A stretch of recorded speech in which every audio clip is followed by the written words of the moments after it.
This is a Talk exclusive and a very worrying one it is too. Desperate councils are offering landlords all over the country lump sums of cash, big amounts of money apparently, and expensive full property refurbs as they frantically seek homes in which to accommodate migrants after Rachel Reeves' pledge to get them all out of asylum seeker hotels by the end of this Parliament. They got 4 years to do it. So all they're doing really, Philip, is they're just, as I said, they're moving the deck chairs around on the Titanic. It's like, oh, well, let's get them out of the hotel. Where are we going to put them? Don't know. Find some landlords, offer them loads of money. It will result, as I keep saying, in people who are worried about their local asylum seeker hotel will soon be worried about the asylum seekers living next door. Absolutely. And of course it contributes massively to the housing crisis, which is a huge crisis in this country. Bearing in mind that in London alone, 48% of people who live in social housing are of foreign descent, are essentially foreigners. It illustrates the massive problem we have with immigration. It is decimating housing, but it's also decimating health, NHS. It's also decimating education as well. All key services are down because we're just engulfed with so many people, and we're trying to deal with them. And as you say, we know this is about crime.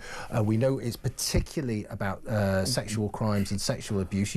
People are going to be having these people living next door. Yeah, and as I always said, this is Brits, because some of these asylum seeker people in hotels will go into social houses, others will go into private houses, as we're talking about here. And what that will mean is British citizens, will go to the back of the queue. Yeah, of course. So we're taking second place to all these asylum seekers that we have to find homes for. So young professionals, young people trying to get on the ladder somehow, trying to find a roof over their head who happen to be British, well, you're going to have to wait until we find homes for the asylum seekers. It's absolutely twisted, isn't it?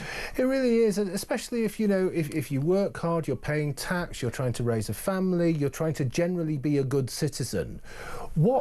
What does this tell you? And actually, what does it tell young people? You can see why so many young people are turning to parties like Reform, who are looking away from the Tories and Labour because they are being completely mistreated by the Uni Party in that way. And they cannot see a future for themselves. You know, that's the key thing. Young people cannot see a future for themselves because they are back of the queue, and they should be front of the queue. They are the future of this country, what it's about. It's really bad, folks. But as I say, this is apparently because we talked to a lot of landlords, a lot of estate agents, and the nature of the calls from the local authorities apparently are like really frantic. You got to help us, you got to help us, and they're upping the ante, more and more money. We'll completely refurbish your house. We'll give you massive lump sums. It will guarantee you tenants for the next 2 years. Very attractive propositions to landlords, which frankly will probably end up changing the nature of many towns in this country. Yeah, that's what I was going to say. Absolutely. The nature of many of these places will change, and they will change for the worse because community will disappear. If you just throw lots and lots of people who know nothing about the place, know nothing about the people.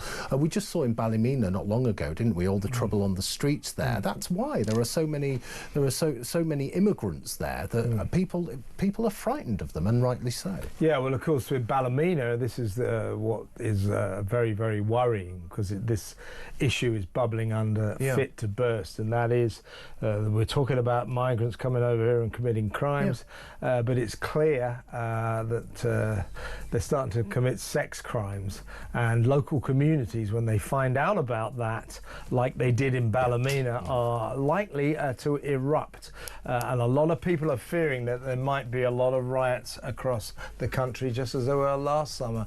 Very, very worrying.